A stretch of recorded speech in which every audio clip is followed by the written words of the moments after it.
se, että kutsu tänä vuonna kakkosessa ja tiukasta sarjasta huolimatta, niin toivottavasti nyt myös ensi vuonna kakkosessa. Se on tietysti pieni parannus siihen, mutta jos ajatellaan muutama vuosi taaksepäin, niin tahkottu silleen, että useampi vuosi, että siellä on ollut 2, 3, jopa 4 joukkuetta pelaa kolmosta ja ollut sitten koko alueen kärki niin ihan siihen tietysti voi olla tyytyväinen. Sitten jos mennään ihan junnupuolelle, niin ei ole pitkään aikaa ollut niin kuin sanotaan valtakunnan pääsarjassa missään ASP:ssä vastaavissa ei ole ollut joukkuetta.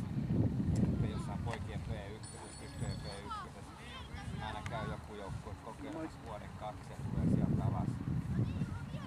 Ei voi olla tyytyväisiä. Jos nyt katsoo ihan viimeistä pari vuotta, niin muutama nuori yksilö, mikä on päässyt niin palveluun, se on tietysti tasarpaus eteenpäin. Mutta ei se kanna kovin pitkälle. Seurasta ja paikkakunnasta riippumatta, niin kyllä pitäisi vähän terävöittää ennen kuin voisi tyytyväinen olla. Ees niin kuin meidän pikakosmen piiriin, niin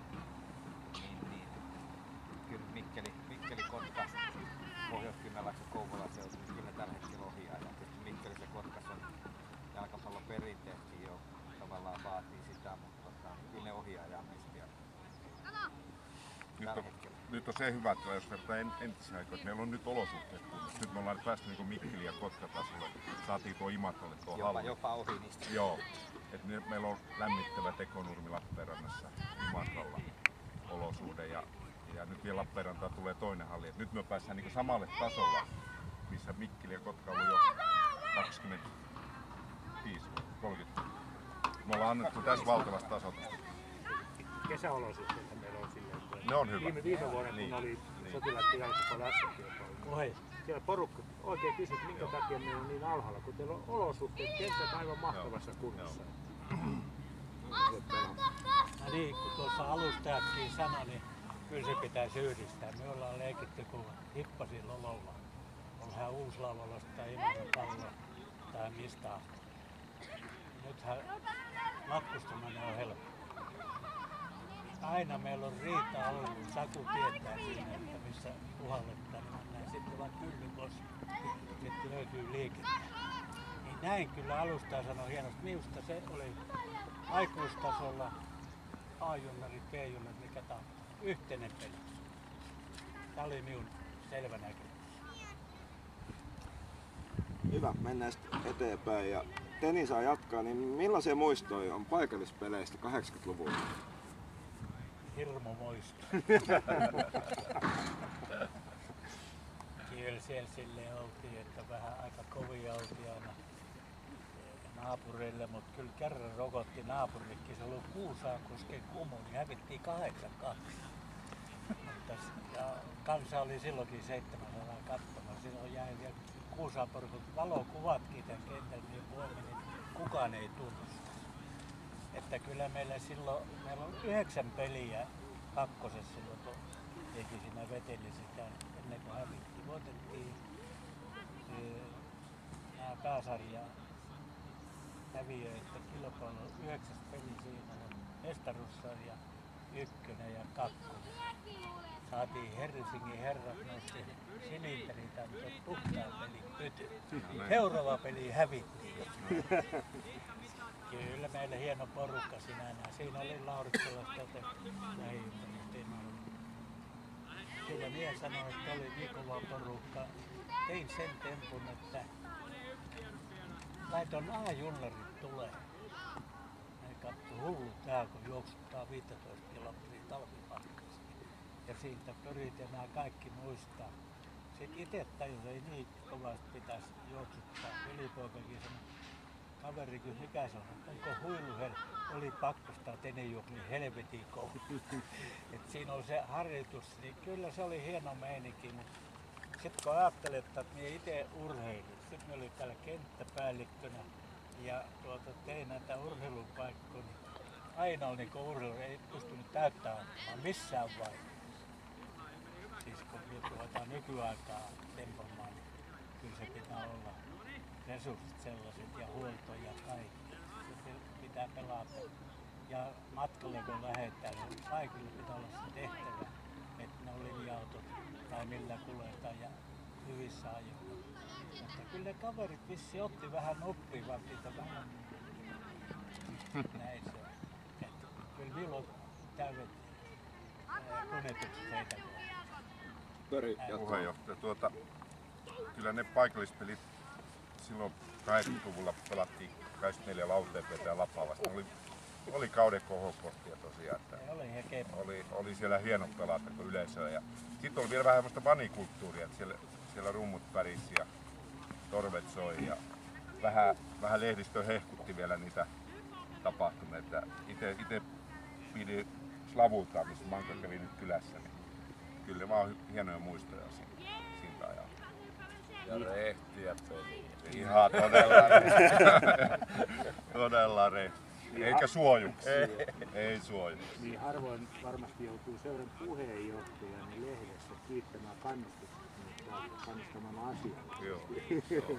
Joppe joutui aikanaan. Jäi elävästi mieleen se, että lehdessä oli kiitos ja sitten vielä siinä, että me pelattiin Joutsenella Lauritsalla. Joo, Ate Lapaa, Lauteen P. Tältä alueelta 3 joukkuetta. Meillä on laaja P-joukkue, Jauho Matti pelasi meillä P-joukkueessa, Kärkeni oli Laatojoukkoja ja voitettiin se A-joukko, niin Matti sanoi A-joukko, kumpa meistä lähtö on Lauritsalla. Siinä oli jotain pientä huumoria. Muistan hyvin edesmennä Partasen Jussin kanssa käytiin valmistelussa. Keskenäänkin kun pelattiin, niin sieltä lähde oikein tohi hän kamppaa ja niin ei siinä tapahtui. Tämä hienoja muistaa. Manka jatkaa. Joo, kyllä Joutseno oli hankala tulla, kun laittoi Korvala ruukalit oli ne kulmattomassa tilassa. Niin, kyllä tää oli tiukka paikka. Porukkaa oli hyvin paljon.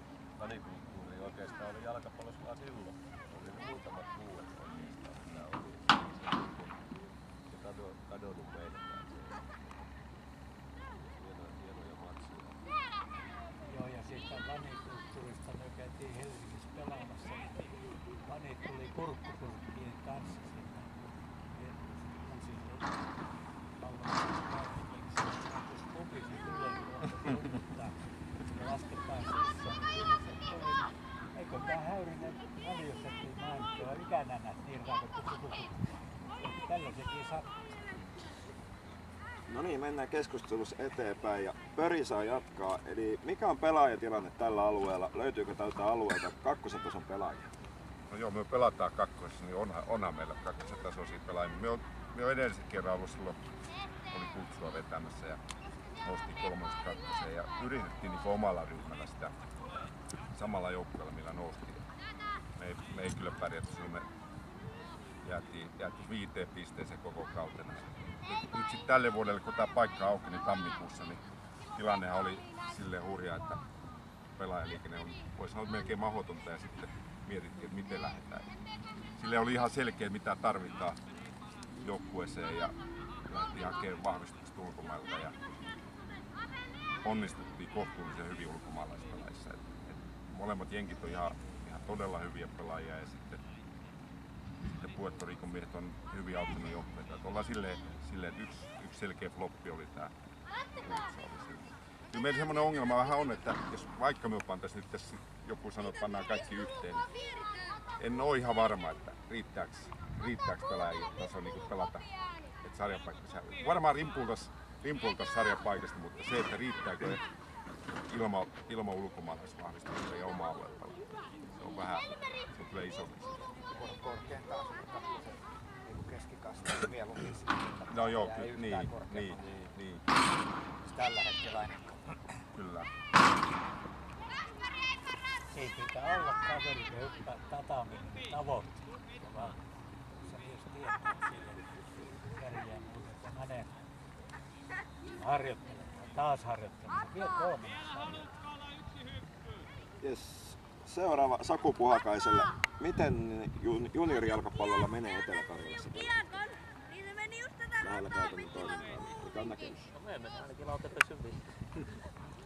Ja kyllä me käsitellään, me on ollut juniorijalkapallossa pari vuotta, niin kyllä näen niin kuin jokaisessa seurassa niin kuin hienoa tekemistä juniorijalkapallon puolella. Meidän edusjalkapallon puolella on nyt tarvinnut sekaantua siihen hirveämmin vielä, mutta tässä niin siellä on paljon vapaaehtoistyöntekijöitä, ketkä valmentaa niitä joukkueita ja nyt meillä on joukkueitakin jo paljon ja varmasti jokaiselle, kuka haluaa harrastaa futista, niin löytyy omalta joukkue. Minun mielestä ainakin Lappeenrannan kohdalla niin, ja Imatralla käsittääkseni aika hyvä tilanne tällä hetkellä, ainakin noiden pienten puolesta. Et siinä puolessa niin kyllä meillä niinku edellytykset valoisampaa tulevaisuuteen on, että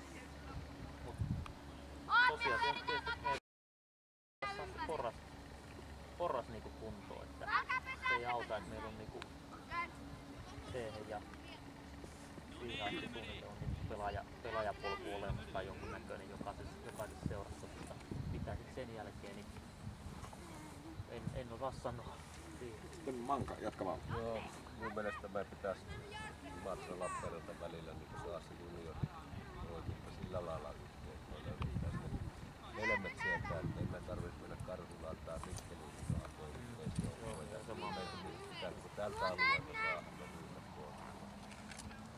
Se on aika hankalaa toimittaa.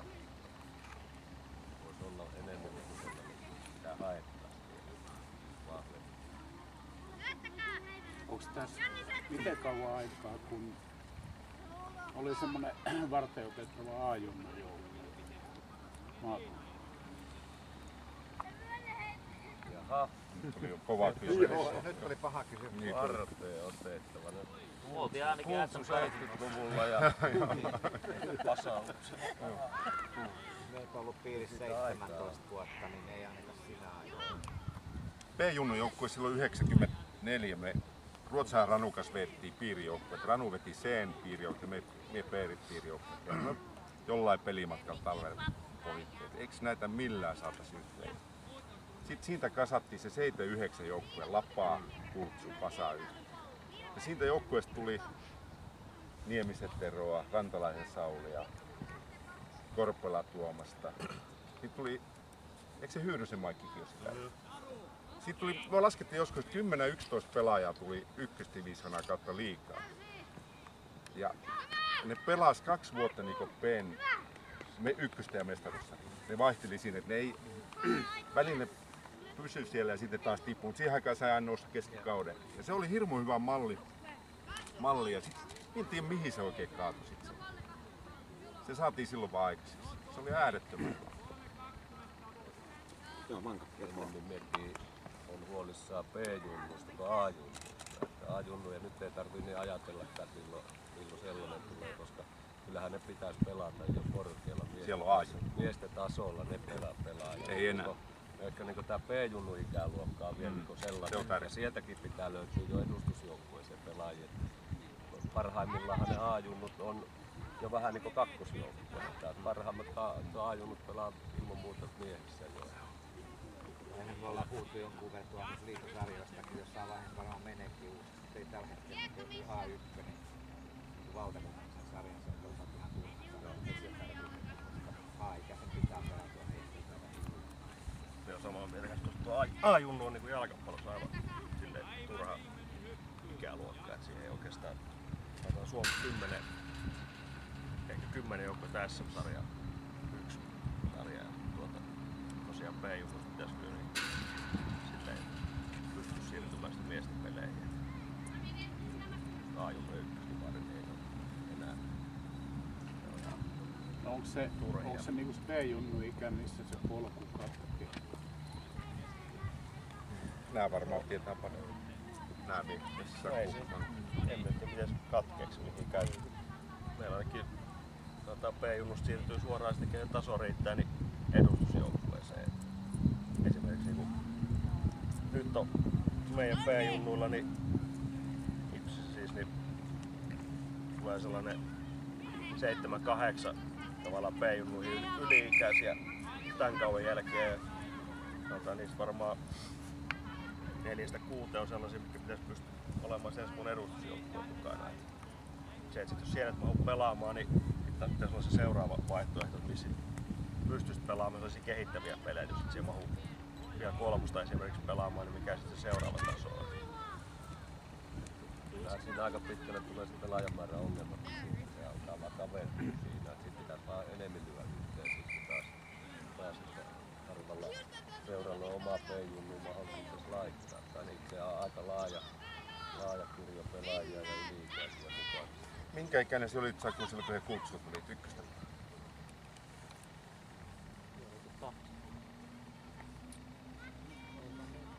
Pitäisi olla 7. 93, eikö ollut? 93. Joo, 93. Joo. suoraan ykköseen. Joo. Yksi Me kausi. pelasin 2 sitä. Joo, yksi Niin. kausi siinä ykköstä. Vai 2? 2 kautta. Joo, ja sitten liikaa. Joo. Siinä on aika hyvä just 2, 1, niin. Oliko Hannulla vielä jotain? Joo, siis tähän, koska tuo moottoritie, mikä tuo nyt valmistui, niin meillä on just aikanaan sanonut, että tuo Imatra ja Lappeenranta 15 minuuttia lähellä. Niin se ei ole enää mikään este tässä jalkapallossa. Just tuo, että jos on putoja, niin jos sieltä otetaan kirjoitus sitten vaikka alemmalla tasolla, koska sieltä saattaa sitten nyt ehkä joku naksahtaa, että hetkinen. Nähdään homma. Tässä pitää tosissaan treenata. Että jos se heittää ulos, niin se on menetetty pelaa, mutta jos se on siinä mukana, niin tajut hetkinen. Tähän onkin hieno homma nyt treenaamaan tosissaan ja lähtee sieltä nousemaan. Vekan kanssa tuossa juteltiin, että mikäs tässä on nyt muuttunut oikein, kun ajettiin tänne, että yli 2000 katsojaa ja jollain, niin kyllähän meillä oli tietenkin siellä 84 myös erilainen kilpailutilanne niin eri lajien kanssa. Kyllähän jalkapallo oli silloin vahva laji. Nyt on tullut koripallossa on miehiä, naisia, salibändissä miehiä, naisia ja niin, samoista pelaajista me kilpaillaan vaan, että tuntuu, että ennen niin polku meni helpommin niin kuin jalkapallossa. Ennen oli paljon sitä, että voisikin jalkapallo, sitten oli vastassa yleisintelua hiihto. Kilpaillaan sitten lätkässä oli koripallo. Joo, tuossa P-junnerissa niin Kultsu voitti Miukin ansiosta 50-luvulla Savonlinnan palloteroja vastaan. 16-vuotiaat kiinni. Ikään on ollut juniorin kanssa tekemisissä. Sitten oli yksi hieno Merikkälän urheiluopistos, Turun palloseura ja Teravapallon Settek Business. Vakkila laittoi nyt Teravapallon valmiin. Siellä oli jopa niitä aaltoisia ja kaikkea. Eikö ne perkeleen voitettu, kun iskotettiin hyvin se on? Siellä sitten saunottiin, että Turun sanoi, mitä siellä valmiin? Loppuu Itäjään välissä kuulla. Et siinäkin sitä pitää osata heittää että siinä varmasti on nämä juniorivoit toikin. Sieltä se lähtee niin toista pois. Ja näin hyppää heti, jos halutaan niin eteenpäin. Mennään keskustelussa eteenpäin. Eli ihan vapaat keskustelu. Millä keinoilla Etelä-Karjalan jalkapallo saadaan nousuun? Olisiko yksi ratkaisu yhteistyöjoukkueet C15 ylöspäin? C15. Kyllä minä näen sen niin yhtenä ratkaisuna. Että kyllä meidän pitäisi vaan tehdä niin sanottuja tasojoukkueita. Just mitä nyt tässä ollaan heitelty. Tämä välimatka tosiaan tuolta Uuslavoolasta Imatralle, niin se on se 20 minuuttia vissiin autoa. Ja voitaisiin harjoitella, jos tämä viikko harjoitellaan Imatralla, niin seuraava viikko Joutsenos ja 3. viikko Lappeenrannassa. Ei tuntuisi olevan silloin kenellekään.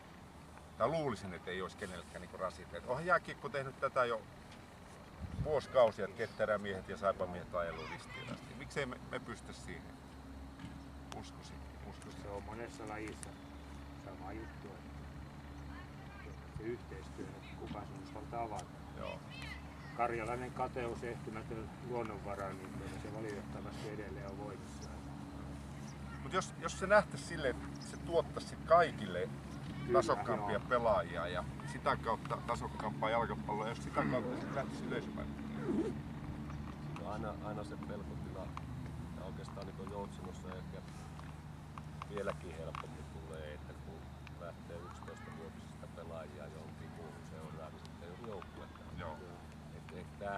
tämä on ehkä sellainen iso ongelma, mikä pitäisi pystyä ratkaisemaan sitten, että kun lähdetään tekemään näitä yhteistyöjoukkueita, haettaisiin vaikka tuosta 16-vuotiaasta ykköspelaaja, miksei 14-vuotiaasta tai jostain. Meillä on kuitenkin sitten pystytään se oma joukkuekin pitää kasassa, että ei sieltä lähde 5 parasta pois ja sen jälkeen lopulta lopettaa jalkapallon. Mutta tämä on varmaan se iso pelko, mikä tässä on. Jos on useita joukkueita, niin kuin nyt Imatraa joukkueella, ja oikein Lapaa, Pepoa ja niistä voi muutaman ottaa, niin on iso joukkue.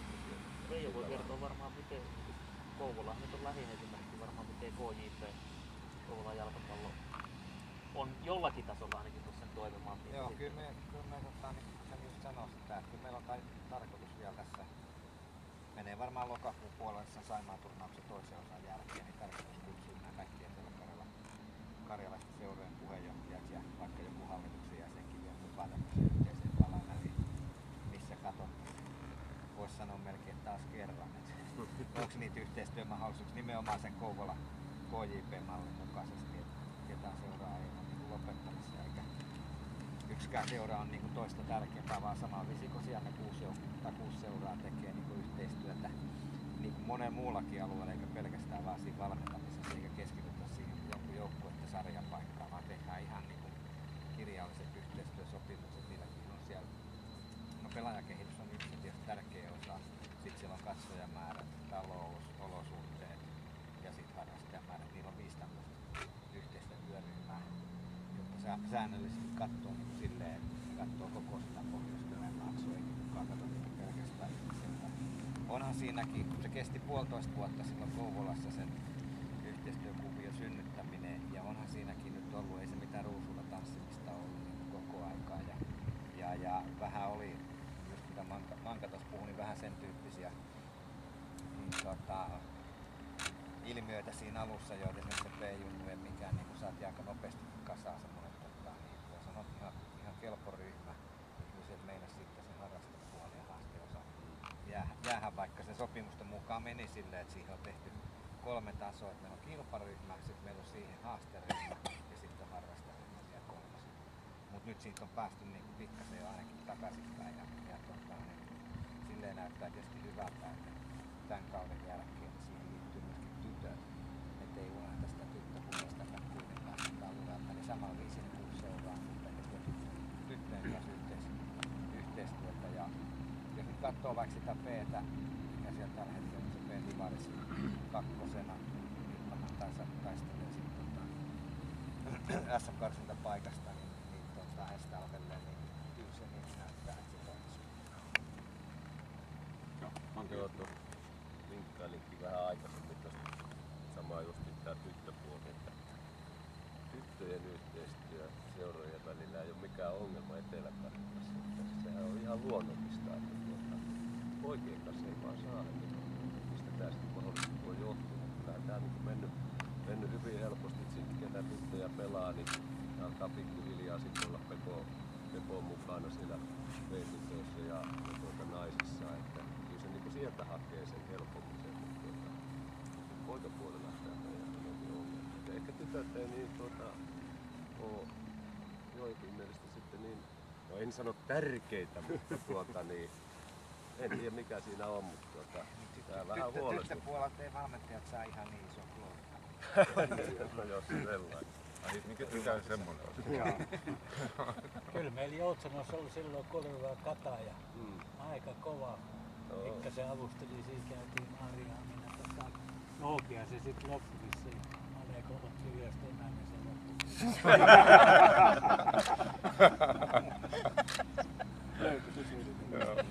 Mane. Tuo on ihan hyvä kuuluu, jos piirijohtoinen, minä näkisin edelleen, että sen pitää olla piirijohtoinen. Et vaikea sitä kuvitella, että yksi seurasta pystyy synnyttämään sillä tavalla, että kaikki muut voisivat samaa mitä tehdään niin kuin te sanotte ja kaikki menee hyvin, vaan kyllä se pitää joku organisaatio, kuka kutsuu koolle ja siitä lähdetään, että onko meillä edellytyksiä. Näin se silloin aikana 90-luvulla just piirikutsuja. Ja meillähän oli tossa montahan vuotta taas tyttöaikaa, 3, 4, 5 vuotta maksimissaan. Me oltiin niin pitkällä, että meillä tuli 4 seuraa. Tässä oli niin paperien allekirjoitustilaisuus. mitään. Toki se oli silloin vähän niin kuin enemmän tämmöistä niin joukkuekohtaisia sopimuksia. Ja kyllä me huomattiin tuossa KJP-kuviossa Kouvolassa, että ei se niin kuin, jos lähdetään tosiaan jostain sarjan paikoista puhumaan tai siitä, että kuka valmentaa ketäkin, niin ei siitä synny sitä oikein yhteistyötä. Kyllä pitää mennä silleen, että se seuran niin kuin johtojen hallitus päättää niin kuin sen, että niin, onko he mukana ja sitten sitoutuu siihen niihin yhteisiin tavoitteisiin, mitä se on kirjattu. Sitten ehkä jo tavallaan niin Etelä-Karaskin on ehkä se ongelmakin, että vaikka minun pitäisi varmaan tietää ainakin päivittäin tuolla toimiston istuvana se, että mitä kukakin seuran niin kuin omasta toiminnastaan ajattelee ja mitä se hakee, mutta ei täällä kukaan ole niin selkeästi silleen, niin kuin seurana ja seurajohtoisesti ilmoittanut meidän tavoitteena tuo ja me tehdään pitkäjänteisesti sinne töitä. Et se on vähän semmoinen, että mennään nyt tää vuosi, katsotaan mitä saadaan ja sitten mennään seuraavaan vuosi samaan visiin. Ei ole semmoista selkeää tavoitetta. Toi Kouvola syntyi pitkälti siinä, kun siellä oltiin ihan samat niin kuin murheen silleen, että Mypa niin kuin toimi omine ja kaikki muut seurat niin koki sitä, että ei tästä tälleen niin tule mitään. Ei myös saada pelaajia, ei myös saada joukkueita, että tässä oli ja ei käy sen käveltä.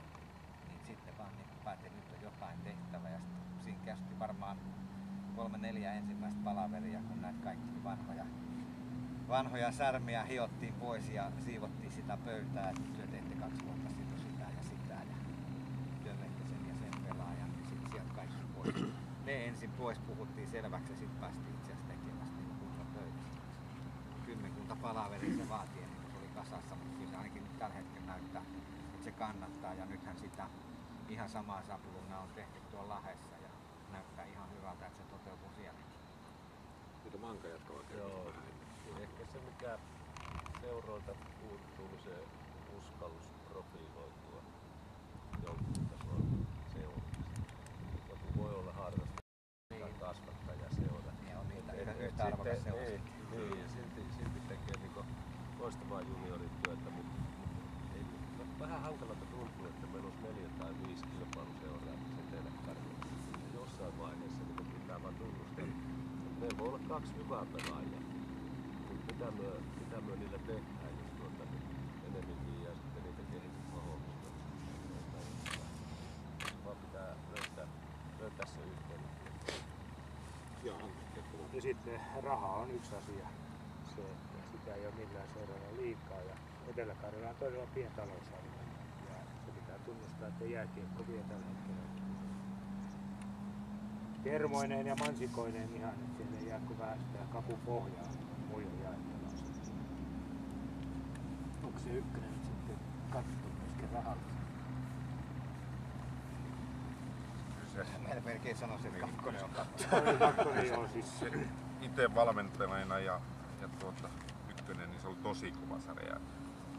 Et tuntuisi tänä päivänä, että ei millään pystyisi lähteä kilpailemaan. Nyt tuntuu, että tuo kakkonen on näillä resursseilla ihan ja näillä yleisömäärillä. Se toki siinä on se puoli, että jos saataisiin yleisömäärät kasvaa, niin sitten se mahdollistaisi pelata.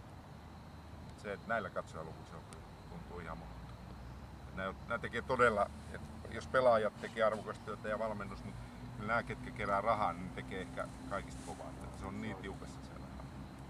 Kuitenkin jos meinaa niin säännöllisesti kakkosta pelata edes siellä keskikastista 6 numeron budjetti pitää olla se tosi joukkueena ja sitten jos menee ykköstä pelaamaan, niin pitää 3-4 joukkueena. Pitää ruveta ykkösessä puhumaan 3-4 vuositasolla. Sitten taas jos mennään liikaa, niin se on siellä taas kerrasta. No perjantaina Eurotset kotissa onko se 6. Kaikki se on. Tehdään yhteinen laki. Yhteistyö. On kyllä siinä silleen piiritoimistolle täyttämä veikka. No niin, Teni, jatka vaan. puheenjohtaja, minäkin sen tiedän, kun lainoja tehtiin ja vekseleitä, niin ei sekään mukaan. Siihen kesken. Oli meillä muilta paikkakunnilta pelaajia. Kaikille piti ostaa ensimmäiset aivan parhaat rukkaset, mitä tasavallasta löytyy. Ja mies räpisteli, mikä räpisteli. Kyllä se näin, että siinä pitää olla kontrolli, niin kuin puheenjohtajakin ja tuossa asiantuntijat sanoo. Ennen kuin rupeaa pahemmin hillomaan.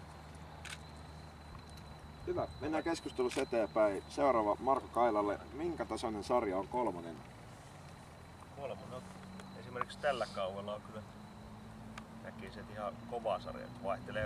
Vaihtelee aika paljon vuosittain silleen, että ensinnäkin mikä joukkue nousee vai nouseeko mikään kautta, tippuuko joku joukkue ja niin poispäin. Mutta esimerkiksi tällä kaudella niin on ollut kyllä, mennä kautta sanoi jo, että varmaan niin yksi kovimpia kolmosia moneen vuoteen ollutkin.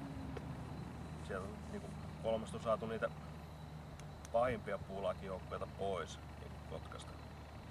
Kotka Jäntevät, Kotka Reipäs ja tällaisia, mitä siinä on ollut sellaisia, mitkä käy pelaamassa ilman vaihtopelaajia tuolta syyskierrokseen. Nyt siellä on niin käytännössä sellaisia kuitenkin tosissaan vetäviä seuroja ja sanotaan, kun pelaaminenkin on, pelitasokin on niin paljon parempaa kuin moneen vuoteen. Paljon sellaisia niin joukkoja, mitkä niin pelaa sellaista jalkapalloa, missä pystyy myös pelaajat kehittymään. Ja monella joukkueella on myös tavoitteena se, että enemmän kehittää pelaajaa kuin se, että onko sarjassa toinen vai 8. Silleen sanoisin, että kyllä niin varsinkin kun sudet tippuu niin jos ennen kautta, jos 5-6 seuraa asettaa tavoitteeksi nousu, niin silloin se kertoo, että siinä on aika tiukka lohko. Mutta tosiaan se vuosittain se voi vaihella aika rajusti kyllä. Miten joku tietty kokenut kaarti jostain seurasta lähtee pois ja se joukkueen taso romahtaa ja niin poispäin. Mutta tällä hetkellä näkisin, että kaikista enemmän tosiaan tyytyväinen siihen, että se pelaaminen on sellaista, että se ei ole mitään sellaista puulaakin pelaamista, vaan todella sellaista, että pyritään pelaamaan jalkapalloa. Pitääkö olla vähän tyytyväinen? Tälleen niin kuin, mitä me on muutama peli kattonut ja nähnyt, niin musta se olisi just semmoinen nuorten pelaajien hyvä sisääjo paikka tässäkin alueella, että jos ajatellaan, että me säilyttäisiin tuossa kakkosessa ja sit meillä olisi tää seurojen välinen yhteistyö, niin ei yhtään huono paikka tehdä niin ajaa sitä nuorta pelaajaa sisään, sit se olisi valmiimpi pelaaja taas pelaamaan kakkosessa. Pitäisikö se kieltää yli 25-vuotiaana? Ei. Hitos me pelasin 37 vuotta Valtosen Hannun kanssa, se on 16-vuotias. Vasa vastaan kiekko keskitin. Uusi joku eläkeläiset pois kentältä, sit kun nakkaskin häkin. Anteeksi vaan. Joo, se on just hyvä, mitä Teni sanoi, että ei hitossa. Valtosen Hannu reenaa vielä meidän mukaan, tuossa 54 on ikää. Sitten siellä on Aksu ja tämmöistä vähän nuorempaa mukana, niin kyllä Hannu on vaan hyvä esimerkki siitä monessakin pelissä. Eihän se enää fyysisesti kerkeä joka paikka eihin, mutta miten fiksusti se pelaa pallollista aina. Se antaa vaan, ne kokeneet pelaajat antaa näille nuorille niin semmoista mallia. Tämän tilanteen voi pelatakin näin. Kyllä. Niin joka joukkue tarvitsee mun mielestä kyllä muutaman vanhemman sellaisen kokeneen siihen, mitkä vähän piiskaa niitä nuoria, ettei kuitenkaan ihan pääse tuota liian helpolla. Joo. Kyllähän yksi nuori pelaaja turhautuu, kun Hapalta ei saa millään palloa. Kyllä meillä tässä piirissä ollaan siitä aika paljon keskusteltu ja itse asiassa meillähän on piirihallituksen tehtävään tuossa sarjavaliokunnalla se, että nyt tämän syksyn aikaa pitää miettiä niin kuin meidän aikuisten sarjat, että miten niitä jatkossa pelataan vuodesta 2016 alkaen. Ja kyllä siinä niin kuin yksi ensimmäinen varmaan ratkaistava kysymys on se, että monta joukkuetta meillä pelaa kolmosessa. Jos me saisin itse päättää, niin se pelasi vain 9 ja 3-kertainen sarja. Mutta sarjavaliokunta on tietysti, että siinä on seurojen edustajat aika kattavasti ympäri piirialuetta, niin toivottavasti ne pystyy kuitenkin tekemään semmoisia esityksiä, ettei siellä ajatellut, että jos se tippuu 9, niin meidän seura voivat pudota sieltä. Toivottavasti ymmärretään katsoa sitä. Tavoite olisi kuitenkin silleen, että siellä pelaisi semmoiset joukkueet ja semmoiset seurat, jotka haluaa niin kehittää niitä pelaajia ja jokaisen pitäisi ottaa semmoinen ihan muovikassikulttuuri saisi jäädä sen kokonaan. Joo, mennään eteenpäin. Seuraava pörille, niin minkälainen sarja sitten kakkonen on? No, se on kova sarja. Siis tämänvuotinen lohko on äärettömän kova. Me ennen kautta laskettiin 30 pistettä, niin varmasti sarjapaikka. Nyt 4 kierrosta on pelaamatta. tuntuu, että ei riittääkö vielä 33 pistettäkään, 34 pistettä, niin tasainen.